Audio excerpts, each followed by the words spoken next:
Hey guys, Dave Max X here. I want to say a few words before this next episode of Ask the Doc. So, number one, Dr. Ren and I wanted to thank you for watching the show, make it so popular. It's really taken off, and we really appreciate your feedback and your questions. And for most part, they're very, very good questions.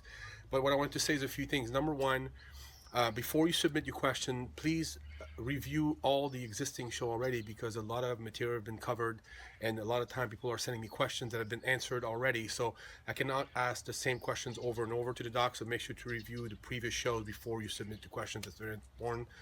Also, usually when I shoot with Dr. Ren, it's maybe once every 3 or 4 weeks. So he's not, he's really busy. So I don't have access to him on a weekly basis like I do with Eric Brozer or some other people. So please be patient when you submit your questions. Usually what we do is we shoot for about an hour and 15 minutes. We can answer about 10 to 12 questions at a time. And usually what I'll do is I'll do each show about 2 to 3 questions, which lasts about 15 to 20 minutes. So it might take a while before your question is answered and actually put on the channel. So don't despair if it's a good question. Usually I will ask the doctor, and also I always answer everybody who sends me an email concerning questions. But please be patient, and we will answer your question in due time. And that's it. Thanks for watching the show, guys. Doc, what is TB500? I've been told it's similar to growth hormone. From what my friend says, it promotes creation of new blood and muscle cell. He also says that the front of his got shredded on it.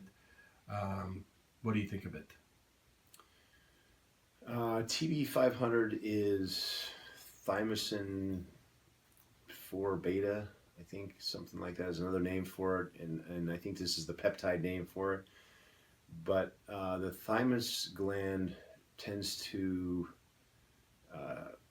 not function as well as we get older, and the research I think is done mainly in horses. So I don't think we have a lot of research with humans yet, as I recall. I may be wrong, but it's supposed to help actin, the formation of actin in the muscle fiber, which obviously would help. I guess to get leaner if you're repairing your muscle tissue better, and of course any endothelial factors to help. Blood flow to the muscles would be helpful. It's supposed to help with cell migration and proliferation, but I think more specifically, it's in the muscle fiber itself to create more actin. So in that way, yeah, I could see it being used for reduction of inflammation and repair of muscle. And of course, if you repair muscle, the more muscle you have, the more you're burning calories even while you're sleeping. So I could see somebody getting more lean if over time they're building more muscle. But I wouldn't think of it necessarily as a fat burner or something like that. But Or a GH replacement or something like some more. yeah, not yeah. I mean, again, it's a different mechanism totally than the way GH or IGF-1 would work. So when you say replacement, it's definitely not working by the same mechanism. But Again, I think sometimes people send us questions such as this TB500 and Keel a bit earlier before because they're trying to find out, okay, I can't afford GH or I can't take GH, or it's not accessible to me, whatever. What could I use instead? So they come up with those, roundabout, and they don't always realize Somorelin will be better or something else will be better. I mean, the guy who mentioned the MK3, you were actually kind of impressed with that one, and you're going to research it more. So I think these people are just hearing about from a friend or whatever about certain peptides, and they're like, "Was this good?" And I think that's what we're dealing with well, here. that's the market. I mean, that's why the market is building up for these so-called here so far mainly illegal peptides, Mm-hmm. because people want to either avoid the doctor, Mm-hmm. Pay us money. the gatekeeper, if you will, or it's not legal, and they say, well, let me try a better way. Some of it's from frustration, some of it's misplaced, obviously, because again, it could be just the training technique is off, but it's also human nature. I agree to see if we can find a better way, and medicine is trying to manipulate the body in a way that we want to manipulate it. People get caught up in the natural or normal. It's natural and normal to get sick and die one day. So, I love when you say whether it's the discovery of the penicillin and how that works, or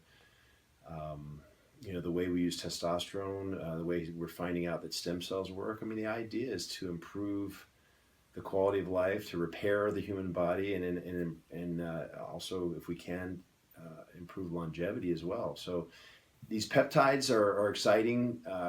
I don't know if I think what we need is the pharmaceutical companies to latch onto these and start doing some research.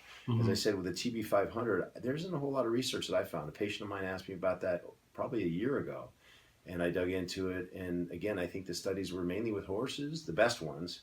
And why people aren't pursuing that more, people being the pharmaceutical companies or some private individuals, I don't know. Maybe there's not enough money.